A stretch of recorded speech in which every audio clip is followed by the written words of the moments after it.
Vernon. Good evening, Mount Vernon. This is Mayor Shawyn Patterson Howard. Happy Sunday. Welcome to Sundays with Shawyn. We are doing our broadcast a little bit later tonight than usual, and we might change it based on summer hours. It's been a very, very busy weekend in Mount Vernon, doing a lot of great things, a lot of community outreach, community education, and community partnerships. We're asking that you please take a moment to share this video. Please take a moment to share this video, invite friends to watch this video, because we're going to talk about a few important issues tonight. Mount Vernon is at a critical crossroads, and we want to make sure that we are properly educating our community as to what is going on here in Mount Vernon. So please, I'm asking you to take a moment, as I am going to do the same, to share this video. So give me a moment. I'm going on to share this. Good evening, Patricia. How are you doing? Good to see you. I'm sharing it to my page. All righty, give me a second. I'm going to do the same thing that I asked you to do, right? How about that?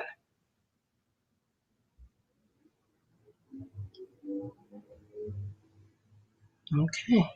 All righty. So Mount Vernon, yes, this past week has been a very, very interesting, very challenging, very revealing week here in the city of Mount Vernon. Back in January, well, let's start with some really good news first. I want to give a shout out to the Homegrown Foundation. The Homegrown Foundation here in Mount Vernon is a group of young professionals and community activists that I met back in 2016 when they were doing a launch party at one of our local wineries here that used to be here in Mount Vernon on Lincoln Avenue. These are a group of 30-year-olds who are professionals who were raised here in Mount Vernon, products of our school district, and who have been active in our community, who are giving back to the community. So why am I giving a shout out to the Homegrown Foundation? I'm giving a shout out to them because this weekend they presented three $5,000 checks, three $5,000 checks to Mount Vernon School District graduates who will be attending NYU, Hampton, and Monroe College in the fall. That is $15,000. And for young people in their 30s to take out the time to make sure that they're sewing back in to our young people who are advancing their education is really commendable. Oftentimes we talk about the millennials and we group them together and we act as if they're not engaged and they're not giving back to our community. That is absolutely untrue. They are very engaged. They are very active and they're giving back to their community. So thank you so much to the Homegrown Foundation for making sure that three young people from our community have a good start to their education. They're going to Hampton University, Monroe College, and NYU. $5,000 is a significant amount to give. I mean, it helps to take care of books.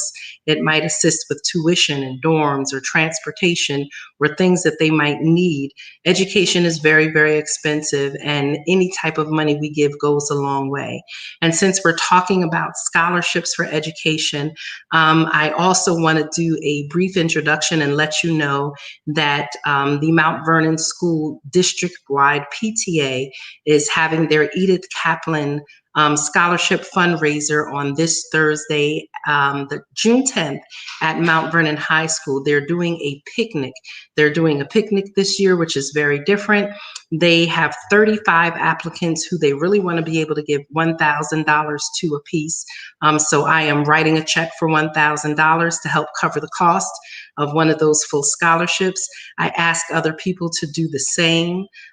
It is very important. We can't just talk about supporting our young people. people, and we don't put our money where our mouth is. I'm not asking you to write $1,000 check, but if you can write a $25 check, a $50 check, a $100 check, whatever is within your ability to do, please do it. We have so many of our young people who are looking to advance their education, and we want to make sure that we're doing everything within our power to support them.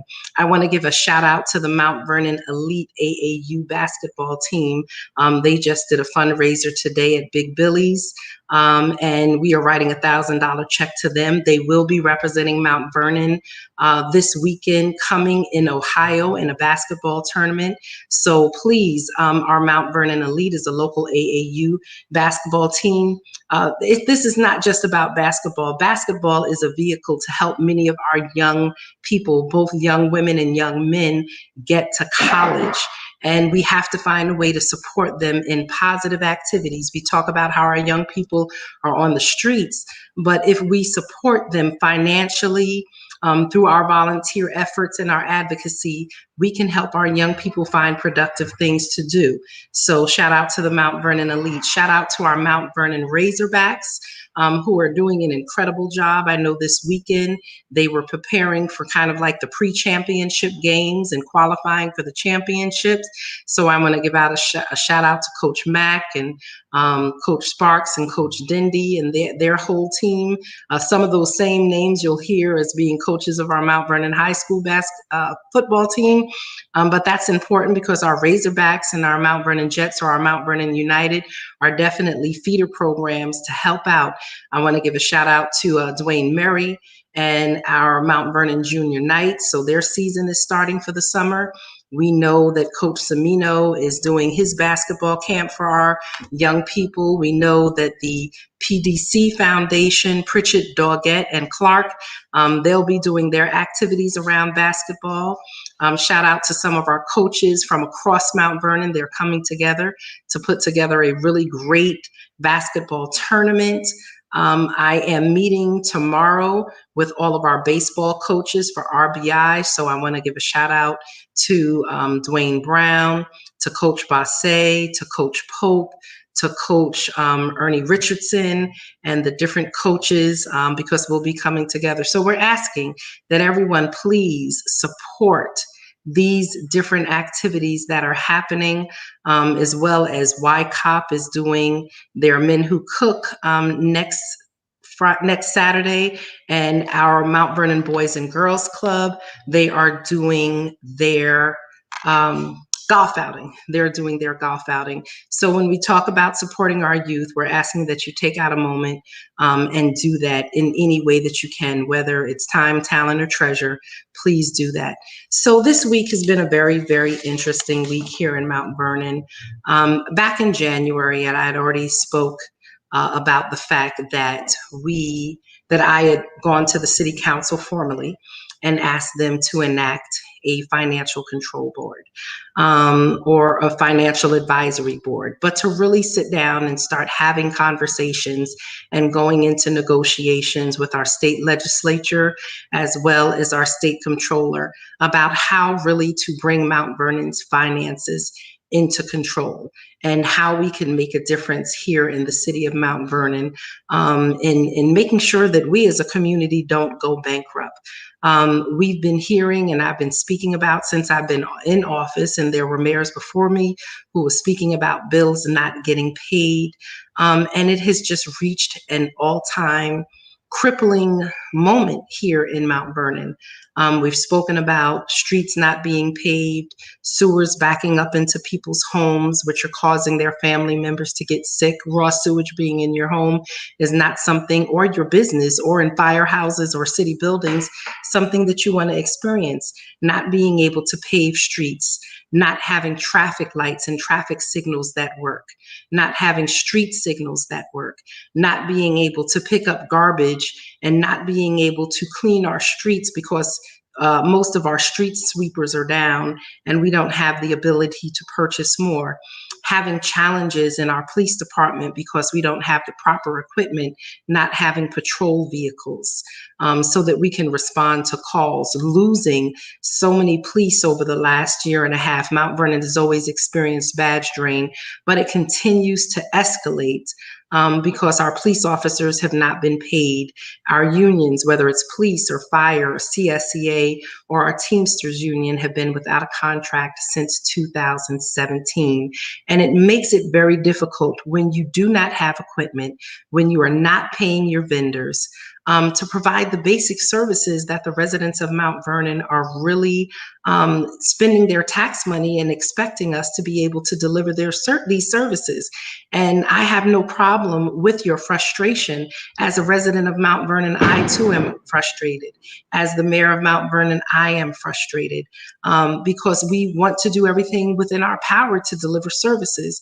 But when you have not paid bills and when you don't have an eyesight into your financial position, it is very, very difficult to take care of a city. So we are in fiscal crisis. We have not had audits done since 2015, a completed audit.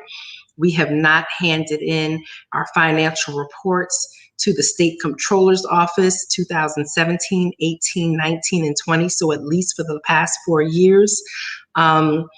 The state comptroller has been in here since January of 2020 looking at the state of our finances, and I know they'll be issuing a report hopefully soon.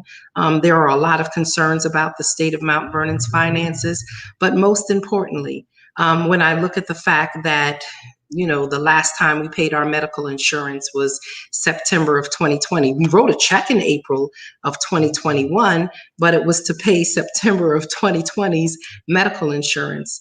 When you're losing dental and vision for different unions because we haven't paid the bills, when you're not able to pave the streets, fix the street lights, take care of sewer repairs, buy equipment, collect garbage, deal with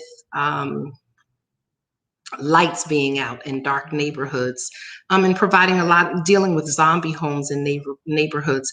These are a challenge, and our unions not having any contracts since 2017. This is a problem for the city of Mount Vernon. And so back in January, I formally went to the council after months of conversations and asked them to consider requesting that the state of New York come in and do a financial control board, a financial advisory board, some type of oversight, some type of monitoring, so that we as the administrative and the legislative branch could get a view into the financial status of Mount Vernon. At that time in January, and as of the February 1st council meeting, the city council was not ready to do this. They were concerned about bringing in the state, but yet at the same time, they were very frustrated that we had no visuals into our finances. Last August in 2020, the city council put forward 7 pieces of legislation that would require the comptroller's office to be more transparent about the fiscal affairs of Mount Vernon. We had not received, as of now, 41 months worth of financial reports, no quarterly, no annual reports from the comptroller. The city council did put in a subpoena to our different banks and asked for financial records. Well, they received over 100,000 pages of documents, and I have not received to date any formal report from President City Councilman Marcus Griffith or the City Council Finance Committee. Absolutely nothing. So you put together a subpoena, you received over 100,000 pages of documents, you said that you were going through these documents and you would be issuing a report to the public and to my office, and you have failed to do them. You failed to give us any report. The only report that I've received is a verbal report, and that report said that there was just no money in those bank accounts. So we know one of the challenges that we have insofar as our cash flow is that our comptroller has refused to accept tax payments from our residents, from our businesses, from our school district, from different apartment buildings and co-ops. She even, gave lots of delay in receiving tax payments from the IDA. She's continuously said that, oh, the citizens of Mount Vernon have not been able to pay their taxes. The businesses in Mount Vernon have not been able to pay their taxes. I would challenge that truth. I would challenge that truth because the Mount Vernon City School District, which took over the collection of school district taxes back in July of 2020, they have collected almost 98% of their taxes in July, as well as 98% of their taxes in January. We have no idea what percentage of the taxes on the city and county side that the comptroller has collected because she hasn't told us. Now, I can tell you this, that the school district's taxes are twice as much as the city and county taxes. The school district has no power to take away anyone's house or to threaten foreclosure for non-payment of taxes. So why would residents and businesses of Mount Vernon pay twice the amount of taxes to the school district and fail to pay taxes to the city, which comes to the city and the county when the city has the ability to put their homes in foreclosure? I would just say to you, it is because the comptroller has chosen to work ways to bankrupt the city of Mount Vernon. So it's not that our residents have not tried. Many of them have tried to pay their taxes.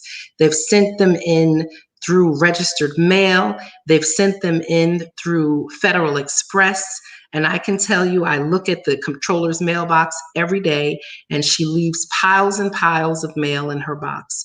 We try and bring the mail down to her office, and one of the challenges that we get is that she doesn't even want to receive the mail. And she blames us for holding on to her mail. Every other department collects the mail. Our mail office is open every day here in the city of Mount Vernon, and her office can come and collect the mail at any time. So this is a real challenge. Right now, we know we owe the school district over $16 million. We owe the state almost $14 million for medical insurance. We owe millions of dollars in tax certiorari's, which is refunds on commercial and residential property.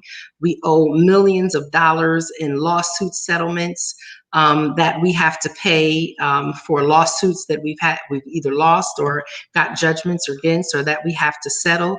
We continue to mount up legal bills because of unnecessary lawsuits that we incur here in the city because the comptroller refuses to pay bills. We cannot wait. People in Mount Vernon do not want to wait until January when a new comptroller comes in. But unfortunately, our council president, Marcus Griffith, has chosen not to review, not to advance any legislation. Government 101 for a minute. Let's be clear about Government 101. I am the mayor. I oversee the administrative branch of the government. It's kind of like the local president. The city council is the legislative branch, which is equivalent to the federal Senate or the Congress. They write laws and legislation. The Financial Control Board is something I wrote a letter of referral to the city council. And at that time, the city council had the opportunity to investigate this, look into this, contact our state legislators like Gary Pretlow, Assemblyman Gary Pretlow, Senator Jamal Bailey, Senator Alessandra Biaggi, and talk to them about, what does a financial control board look like? What does a financial advisory board or oversight board look like? How can we partner with the state comptroller's office to gain better insight and access and understanding to what the financial state of Mount Vernon is? Unfortunately, my request back in January and February of 2021 was met by our city council president and some of the other leadership with a resounding, "We're not interested." At that time, they didn't want to do anything to have a conversation with our state electeds. They did not contact the state comptroller to look at what some of our options were for technical assistance, for partnership to oversight. They did not do their due diligence at all. I continue to have conversations with our Assemblyman Pretlow, as well as our Senator Bailey, to just look at what financial control boards or advisory boards look like around the state of New York. And at that time, they pulled out the Buffalo model. The Buffalo model they used as a template just to start to put together language and help us understand locally what this would look like. Again, that was rejected by the leadership, the president of the city council, Marcus A. Griffith. I don't make law. I made a referral to the city council, and it was their job at that time to take the mantle and continue to advance the conversation with our state electeds as well as our state controller. They refused to do that. They said, let's look at other options. We pursued other options, such as going to court and getting judgments from attorneys and judges, well, from judges to do things like make the comptroller pay gas, make the comptroller pay for sewer repairs, while we are already been commanded to make these sewer repairs by the United States Department of Justice, as the city of Mount Vernon is under a consent decree to fix our sewers. The Department of Justice is what has us under a consent decree on behalf of the United States Environmental Protection Agency, and in partnership with the New York State Attorney General's office, as they are representing the New York State Division of Department of Environmental Conservation. The city comptroller was refusing to pay bills, refusing to pay overtime to our sewer crew, and we could not do the repairs that were mandated. We had to go to a federal judge to get Federal Judge Seibel to intervene and order Comptroller Reynolds to pay the bills so that this work could continue. From the day I came into office, or very shortly after I came into office, I'd been contacted by our Senator Bailey, by our Senator Biaggi, and by some of our other regional electeds, including our United States Senator Gillibrand, as well as our United States Senator Schumer, to talk about the waste from Mount Vernon that was going into the Hutchinson River Parkway, as well as the Bronx River Parkway, and wanted to know what Mount Vernon was prepared to do to make sure that the waterways around us was not contaminated with sewage and stormwater waste from Mount Vernon. So we've had so many issues since I've come into the office outside of COVID. So many of these issues are because the can has been kicked down the road for decades here in Mount Vernon. The sewage issue, the DEC and the EPA looking into Mount Vernon goes back to 2003. These are not new issues. We are trying to find solutions to legacy issues that we have inherited here. We are trying to find solutions to issues like sanitation trucks and garbage trucks and fire trucks, having a lack of staff to enforce building laws and city ordinances, because we have not budgeted for these basic services over the years, nor have we as a city really focused on how to expand our economic base, our tax base, to bring more revenue into Mount Vernon, to make sure that we could grow our economy and provide the level of services, the consistency of services to our taxpayers and to our stakeholders here in Mount Vernon. So this is much bigger than Comptroller Deborah Reynolds. This is much bigger than Comptroller Deborah Reynolds and what has happened or not happened with her in the past 3.5 years. It is Mount Vernon has not taken care of our capital repairs. I spoke to our Commissioner, Damani Bush, and I'm sorry if I seem like I'm saying a lot right now, but there's so much going on. I spoke to our Commissioner, Damani Bush, and our of DPW, as well as our Commissioner of Parks and Recreation, Sylvia Gadsden, last week. And we are in the process of condemning and shutting down the Armory here in Mount Vernon. It's pretty much a landmark, and it is where our seniors go. It is where we prepare meals for our seniors and our homebound residents of Mount Vernon. And we're going to have to shut that building down because the roof needs repair. Plants are growing in the building. Mold is growing in the building. The floor is buckling. Our kitchen has not worked properly. And we continue in Mount Vernon to try and find ways to provide services with facilities that just don't work and are no longer safe. And we cannot bring our seniors, we cannot bring our Rose Simon program, which are our differently abled young people, into a building that really needs to be condemned. We can't talk about how other property owners are managing and maintaining their buildings when most of the city-owned properties, from the Dole Center to the Armory to the fire department, really should be condemned, because we have not invested in these buildings, and we cannot maintain even basic standards within these buildings. And we have our employees who are concerned about working in challenging conditions, but yet DPW shows up at the DPW yard in a building where it rains inside just as much as it rains outside. Our fire department shows up in buildings where they're working 12-hour shifts and sleeping overnight in buildings that couldn't pass an inspection if we tried. And our doles, our armory, like we said, we're in the process of condemning. And so if you think for 1 minute that we can wait until January to get a new controller, if we think that this is just about getting a new controller, people are sorely, sorely, and sadly mistaken. Mount Vernon, when I ran, I promised you that I would work with anyone who was willing to work on behalf of Mount Vernon, and I have tried that. I promise you I've done everything within my power to work with any of our elected officials that were focused on Mount Vernon.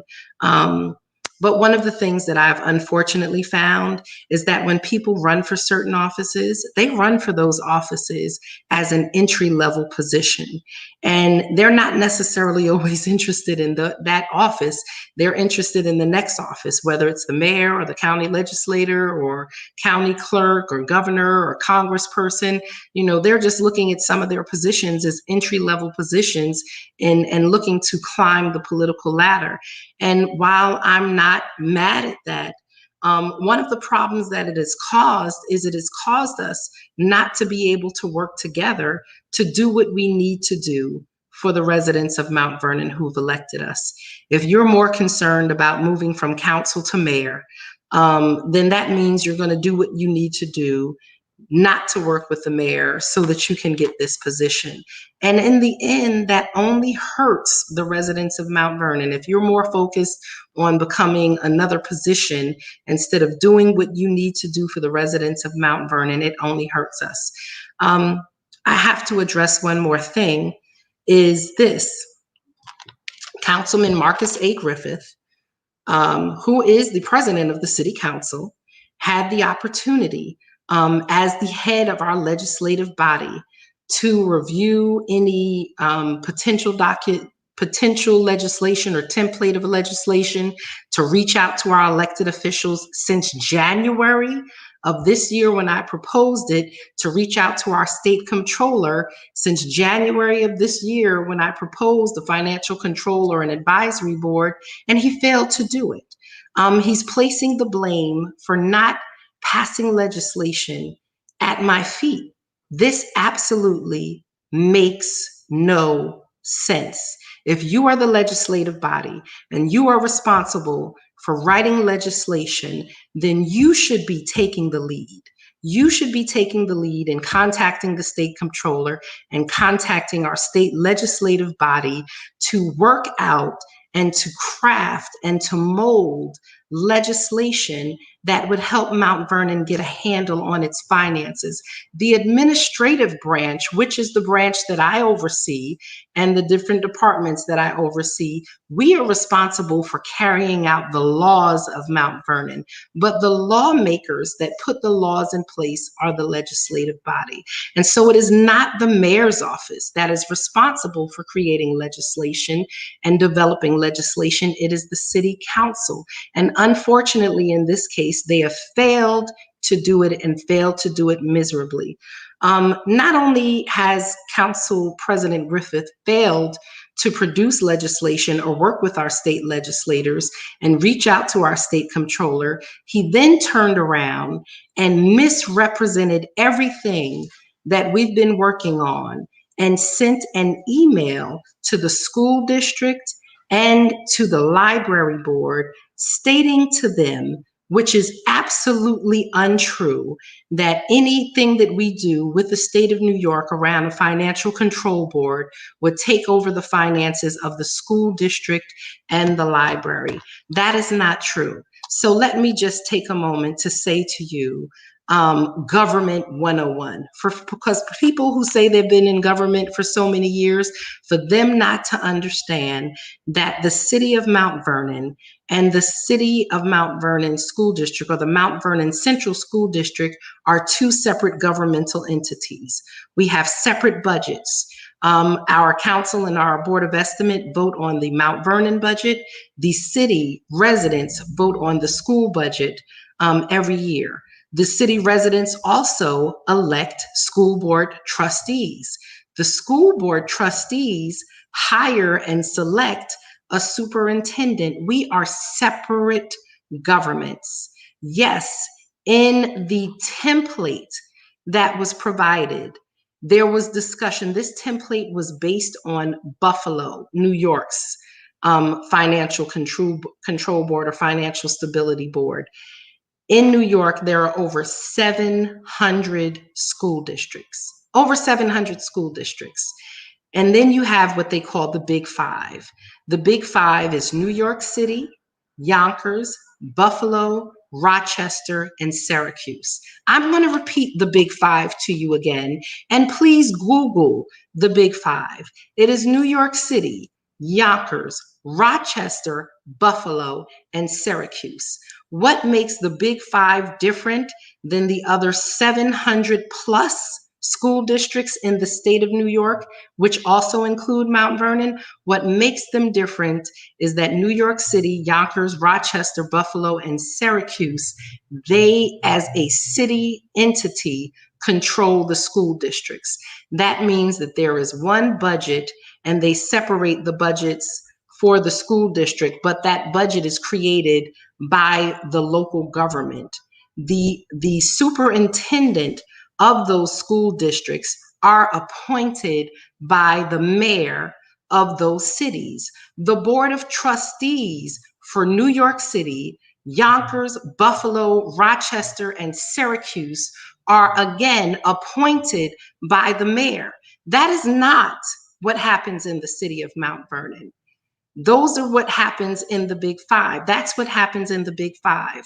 And so as we were looking at the Buffalo template and we're offering and trying to take out time to make adjustments and amendments and just use that as a basic template to create our own legislation for a financial control or a financial stability board here in the city of Mount Vernon, Marcus A. Griffith misrepresented that template. And I'm not sure who released it to the community. It was a draft template and is trying to make it seem like any legislation that we would try to advance on a state level means that the school board and the library would lose control of managing their finances. That could not be further from the truth. They are separate, and I'll say it one more time, separate government entities. We cannot continue to make allowances for people to give disinformation and misinformation to continue to divide our community. So, let me just say this. A financial control board. Some of what a financial control board or a financial stability board would do here in the city of Mount Vernon is they would be useful. They've been useful throughout the state in looking at our current assets, our liabilities, establishing clear revenue expectations based on actual numbers. We haven't had actual numbers of revenue and expenses here in the city of Mount Vernon for years. It would allow us to analyze our current policies and practices. The controller, as I stated, Controller Reynolds has not provided any fiscal reports in 41 months to the city of Mount Vernon. So we are operating in the fiscal blind. This is unacceptable.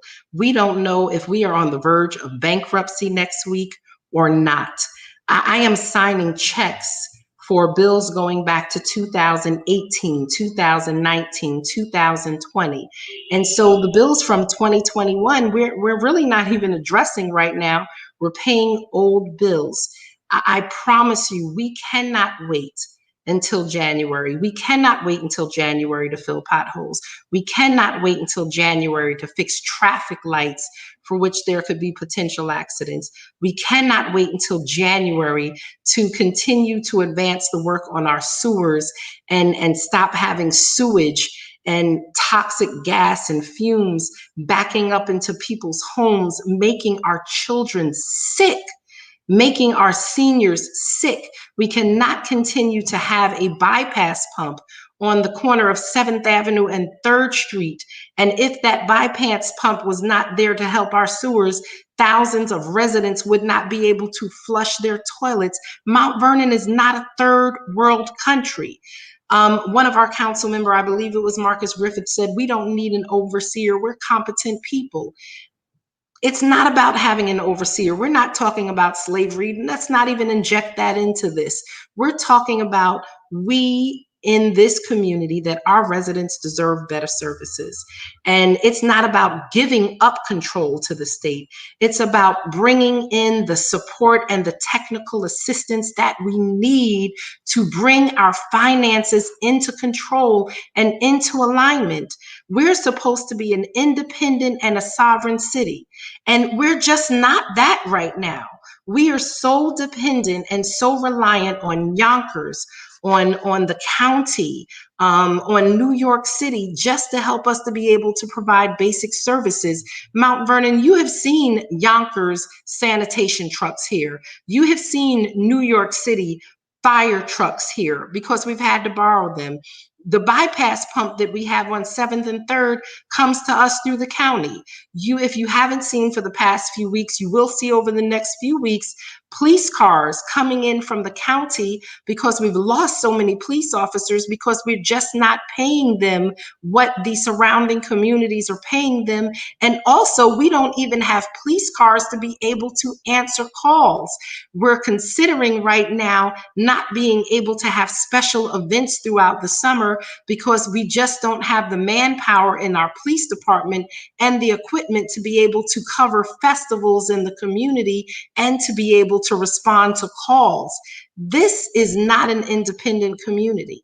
One of the benefits that we will get from a fiscal stability board is Mount Vernon has a 0 credit rating. I don't know if any of you have bad credit, but there's one thing to have bad credit and there's another thing to have no credit. We lost our credit rating in 2019 because we have not been able to pay our bills and to do our audits. We have not completed an audit since 2015. If we are going into partnership with the New York State Comptroller's Office, which is not for 30 years, the maximum amount of time would be 30 years. But I'm going to drop in here a link so you could hear the Deputy State Comptroller, Elliot Auerbach, talk about what fiscal stability boards look like throughout the state where other communities have them.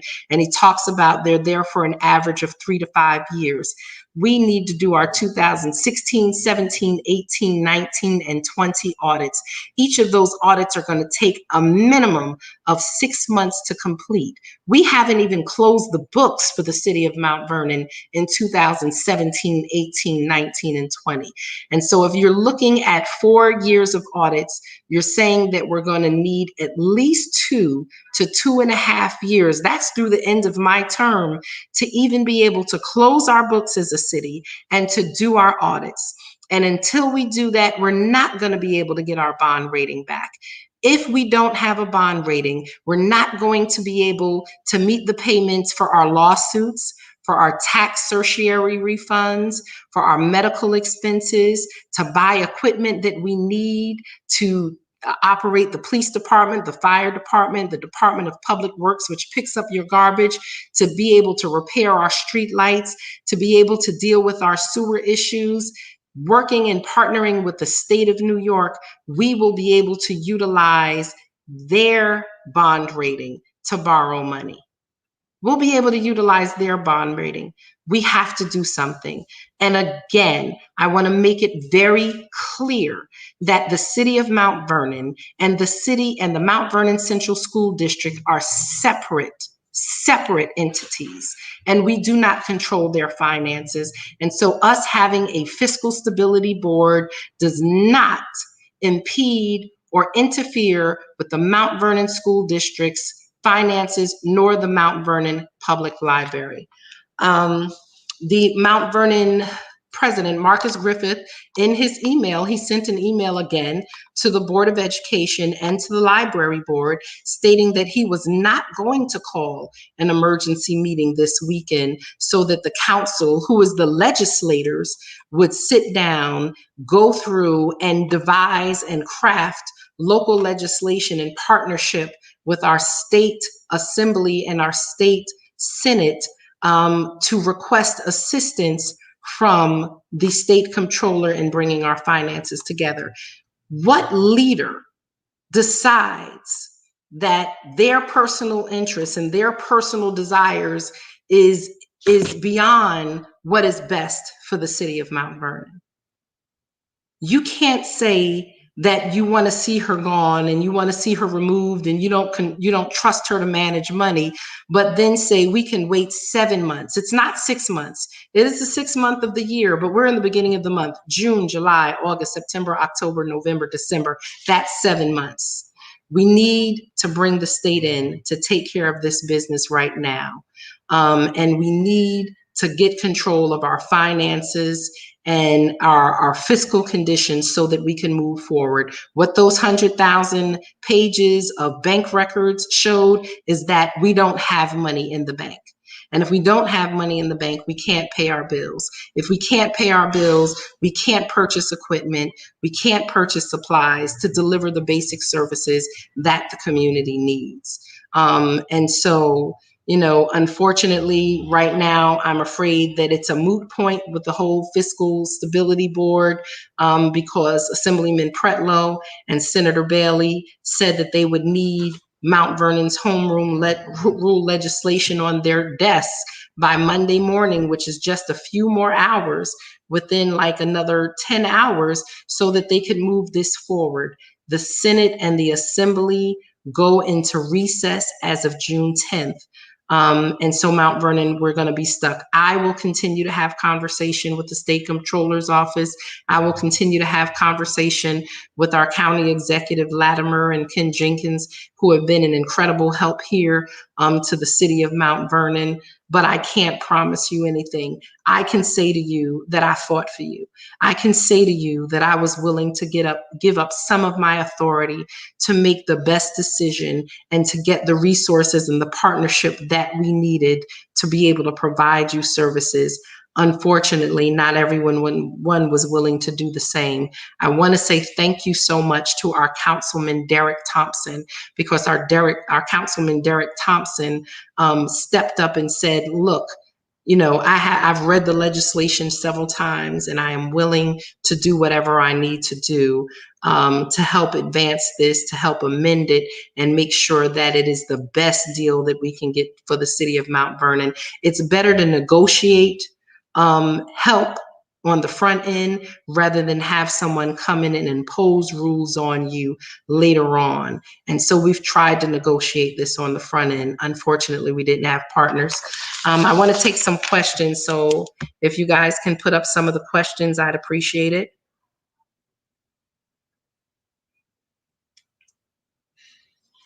It says time It says, does the legislation need city council approval? And unfortunately, because the city council has refused to even look at the legislation and work with our state representatives on crafting legislation, it's a moot point. Yes, there would need to be home rule legislation given in order for us to advance any type of legislation to the state assembly and senate, which will be closing by Thursday. And this has not been done by the city council, so it is a moot point. What is the council's position on the financial board? City council president has already put in writing that he is not in favor of it. He feels that we should just do nothing until January in another 7 months and just see how Mount Vernon gets.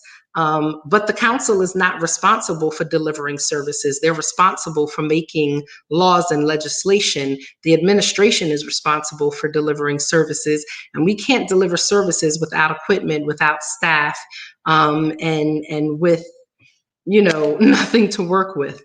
So what is your advice to the residents of Mount Vernon and what we can do? Well, on Friday, AJ, I asked that Mount Vernon residents send emails to the city council and to the city clerk's office, and some have done that. And the response from the city council president is that he was not calling an emergency meeting and that he was not going to look at any template and create and draft legislation that could be carried forward by our state senators and our assembly people. Basically, he just decided to sit idly by and let all of this sunset, and we'll be stuck without any assistance. I will continue to speak with the state controller and our state representatives to see what we could do outside of this legislation to get Mount Vernon help, but it is challenging. Mayor, what are your suggested edits in the legislation? Clearly, like I said, it was a draft, so the school district and the Mount Vernon Public Library would not be included. Every conversation I've had with the state controller, they're not interested. They don't necessarily have the resources to come into Mount Vernon and to monitor our finances like that. Everyone is stretched for their resources. So, if they did come in, they would look to come in, work hard with us, get the work done, and get out of Mount Vernon as soon as we were able to show that we could handle our own financials and make the decisions that were hard decisions, but necessary decisions for the city of Mount Vernon, and we would stop kicking the can down the road. What happens if Mount Vernon runs out of money for daily operating expenses? Miss Lisa Torr, thank you. If we run out of money for daily operating expenses, that basically means we're at bankrupt or at risk for bankruptcy, and the state will come in and they will impose a financial stability board on us. You have much more leverage when you go to people who have oversight over you, and you go to them and you ask them to work with you, then you get to craft and you get to bargain and negotiate what this support and this assistance and this oversight or this monitoring will look like. If Mount Vernon has no money, we have nothing to bargain with. They can come in here and they can impose the most draconian sanctions on the city of Mount Vernon again, which would not impact the school district or the library because they are separately governed. Marcus said, follow the reader and not the leader. And Delia has called me incompetent. How can you work with these people? Look, I really have done everything I can. I've bent over backwards. I've asked Marcus to read the legislation. I've asked him to work with the council to propose alternatives. He has refused to do so. Delia has called me incompetent. She's basically said I'm corrupt, and there's nothing to back any of those things up. I have a master's degree in public administration and urban planning. I have 30 years of leadership. I have 30 years of employment experience and 20 years of leadership experience running organizations that I have either started, programs that I've started with my team, or been able to turn around and bring out of fiscal insolvency. And I would ask her to show what skills she has to bring organizations out of fiscal insolvency. Councilwoman Farquharson has either abstained or voted against every single piece of legislation put forth by the city council to hold Comptroller Deborah Reynolds accountable.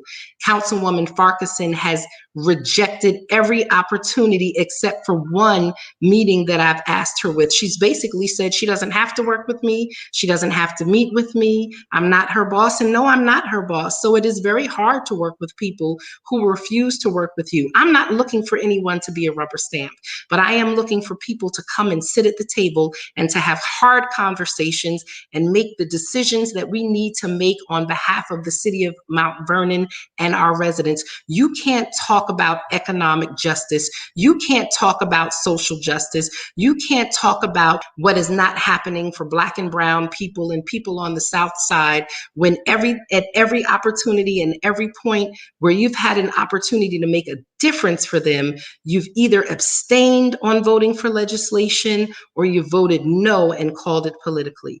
Does it place us on different footing if we request an FCB as opposed to it being mandated by the state due to our insolvency? Absolutely. Anytime that you request assistance and technical assistance and you say, look, we recognize that we have a problem and we need assistance and we need help, it puts you in a position where you can bargain because you're being transparent and saying, we need help. We recognize that we need help, as opposed to ignoring the problem and kicking the can down the road, which has been very, very representative of what Mount Vernon officials have done over the years. Mount Vernon, I'm going to say this to you. I'm going to say this to you right now. You have said over and over again that you are tired of the political infighting in Mount Vernon. But part of the political infighting in Mount Vernon is your fault as voters, because you believe every lie, you believe every piece of gossip. I understand that our residents and our community has post-traumatic or chronic traumatic stress disorder because we've been abused and we've been lied to. But if you vote for people based on the fact that they hate somebody that's in office, and then you expect us to work together, that's just insanity. Checks and balances is not voting for someone who hates the people that are in office. That's not what it's about, because those people are not going to work with. Checks and balances is our charter. Checks and balances are rules and regulations, not people's dislike and personal dislike of someone else. If a council meeting is called, do we have the votes to pass? Councilman Derek Thompson is in support of this legislation, well, he's not in, there is no legislation. No legislation has been fully crafted. It's just a template. So really, it's not about a meeting being called tomorrow. Our state assembly and our state senators have already told us that they need the legislation on their desk to present to the state assembly and the Senate tomorrow. And Council President Marcus Griffith has refused to even entertain a meeting and call the honorable body of the city council together to even look at it, to discuss it, and to craft legislation that would be beneficial for the city of Mount Vernon. So it's a moot point. Any word on how much longer we will wait until the New York State Comptroller completes the financial audit? Unfortunately, they continue to see things, open up things, dig down new holes. I would really wish a report would come out soon. It's been a while. The state comptroller is not here to take sides of the administration, the legislation, or the comptroller's office here in the city. They're really here to talk about policies, procedures, and concerns that they have. So, I don't have any way of telling them what to do. They are an independent body. They have to maintain independence, and that is what they have endeavored to do. Will I be endorsing candidates? I think Mount Vernon needs a clear slate. For me, it's not about a slate. For me, it is about the most qualified people who are willing to work together, who are critical thinkers, who are not people who are necessarily trying to be a rubber stamp, but people who are willing to sit down and have the hard conversations and come up with the best solutions for Mount Vernon. I haven't seen much that the city council has produced insofar as legislation this year or for many years. Where do they stand on broadband? Where do they stand on affordable housing? Where do they stand on so many things? We don't know. The legislative body is supposed to produce legislation which helps run our community. That's not something that they do. But I promise you tomorrow, I will be releasing my endorsements for city controller, for county legislator, and for city council. I will be releasing that information tomorrow. Again, I am not looking for my BFFs to take office. I'm actually, some people might be a little bit surprised and some people may not be. I'm looking for people who will show up in hard times. I'm looking for people who will do their homework, who will read. Yes, readers are leaders.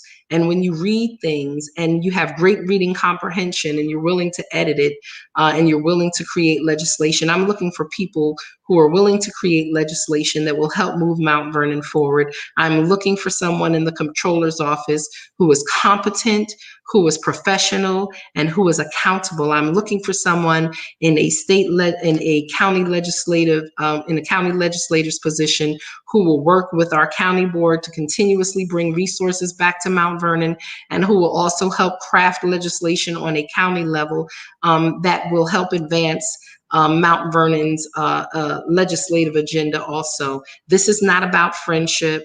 This is not about cronies. This is about really identifying people who are going to work in the best interest of Mount Vernon and will help move Mount Vernon forward. So yes, tomorrow I will be releasing that information. I will be sending out information asking you to support different electeds, and they're going to come from different places. It's not just a straight slate. It's people who might represent different interests here in Mount Vernon, but I believe they represent the best interests of Mount Vernon. People are already talking about putting tax payments in escrow to make a point. Trust me, Ms. Jackson, I have heard that. I've heard it from many people that instead of paying their taxes in July, they're going to take their taxes and they're going to put it in escrow. I'll say two things. I'll say two things. I understand your frustration because you want to make sure that your money is being used properly and it is going to serve Mount Vernon. And at the same time, it will serve to cripple Mount Vernon, and we won't even be able to make payroll, and the city will shut down. And I guess if the city shuts down, the state comptroller will just come in quicker. So I really don't know what to say about that. I'm not going to lead a campaign for people to hold their tax payments and put them in escrow. But at the same time, I understand your concerns around what will happen with your hard-earned tax money that you're paying for paying to Mount Vernon, that you don't know if it's going to be used to advance the public good of our community. What exactly is the alternative plan? What should we be preparing to do tomorrow? Unfortunately, I think right now it's a little bit too late, unless Assemblyman Pretlow and our Senator Bailey tell me something different. The state legislature is shutting down on Thursday, the 10th. And they made it very clear to us that they needed this legislation, some legislation crafted in a home rule legislation crafted before tomorrow and on their desk so that they could bring something forward. I know Councilwoman Duarte read through the legislation and she was offering up some alternatives and some edits. I know Councilman Thompson read through the legislation twice and was offering up edits.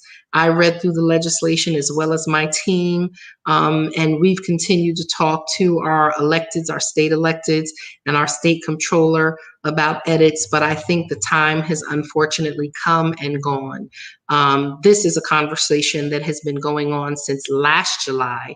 It's a conversation that I put on paper because sometimes until you create a paper trail, people can have plausible deniability. But when you start creating a paper trail, which I did starting January 25th, it's hard for them to deny it. You can't say, oh, you just got legislation. It wasn't legislation, it was a template. And the only reason that you didn't have it is because you weren't interested in it. And you could have done your due diligence as the leader you say you are to contact the people you needed to contact so that you could create legislation, because that is your job as the legislative branch, not mine. Are we, the taxpayers, held hostage by the inaction of the council? Yes, you are. You absolutely are. As the administrative leader, I can't do anything without the council having advanced and crafted and work and having sat down to work with our state legislature to move this forward. No money. Hold on, you went back. It said no money, no bond rating. I missed that. I don't know. You can agree to disagree, but we need to maintain respect, dignity, and professionalism. And Ms. Purville, that is something I'm actually doing. But I have to tell you that the hardest part of my job is not people saying nasty and negative things about me. I'm a big girl and I can handle it. But the the most painful part of my job is seeing that residents who want to have faith in this government have increasing reasons to lose faith in our government because of inaction, because of kicking the can down the road, because of political infighting, and because of people putting their political aspirations ahead of the needs of the people. I live on South 3rd Avenue. My streets are bumpy. I live in a community where people can't flush their toilets and where sewage is backing up. 1 block away from me, I have a traffic light that blinks.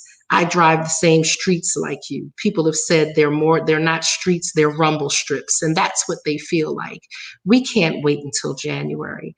And what I did is I asked people to take a leap of faith with me and to make some radical moves, to change things and to take action. It took 20 years for our community to decline, and we don't have 20 years for us to get back on stable footing. And they say if you want to go far, go together. And I try to encourage people to walk with me, to move forward, to make a difference. I've not been successful in that. Please check out my Facebook page tomorrow, because I definitely will be sharing who I'm endorsing for city council, for controller, and for county legislator. I need people who will partner with me. I need people who will partner with me. Partnership. There's a difference between having hard conversations, having pushback, having critical conversations, and rubber stamping. I'm not looking for a rubber stamp. Anyone can look into my over 30 years of professional history, and you will not find anything of me doing anything that is illegal, that is unethical, that did not comply with oversight boards. I am known as a connector and someone who tries and works to build consensus. I take my work seriously. I don't take myself seriously. And that's why I had no problem giving up some of my authority to make sure that Mount Vernon gets the help that we need. It's not about me. It's about Mount Vernon. And so I'm going to close with this. On Thursday, June 10th, at 7 p.m., we're asking for you to tune in because we will have our State of the City address. I did present, as the charter requires, a report to the City Council in March of this year. But on Thursday, June 10th, we will have an official State of the City. I ask that you tune in. Mount Vernon, I appreciate you. I'm sorry, I tried hard. I tried hard to have the conversations. I tried hard to bring people to the table. I was unsuccessful in doing that. And I'm asking that you work with me and that you support me in identifying good governmental partners so that we could truly move Mount Vernon forward, people who will put Mount Vernon first. It's not about whether or not you were born here. It's not about whether you live on the north side or the south side or the east side or the west side, or you're Black or white or Hispanic, Asian, Caribbean. It's not about that whether you're rich or poor. It's about whether or not you have chosen to make Mount Vernon your home, and that you have invested in our community, and you want to leave a community that will serve you, your children, and your children's children, and even our elders. And that is what I'm seeking to do. So I'm asking you to continue to take this journey with me. No one is ever as popular as they were the first day that they were elected. I know many people are disappointed because you wanted so much to happen. I'm disappointed because I wanted so much more to happen. But we have real challenges that did not hope it happen overnight. And I can't shake a magic wand and make them go away overnight. But I can promise you that I can do much more if I have partners who are willing to work with me, who are willing to put their egos and their agendas aside and make decisions based on what Mount Vernonites need. Yes, Ali, heavy is the head. I will keep pushing forward. I'm continuing to pray. And Mount Vernon, I appreciate you. Take care. Have a blessed night. And please look to my page. My mayor's page is not going to be the City of Mount Vernon page because that's Mount Vernon. This is my endorsement. This Mount Shawyn Patterson Howard page is my personal page, as well as the mayor's page is my page. And that is where I will be sharing my information on who I am supporting in this upcoming election. Thank you so much. June 10th is our State of the City. God bless Mount Vernon and have a good night. Be well.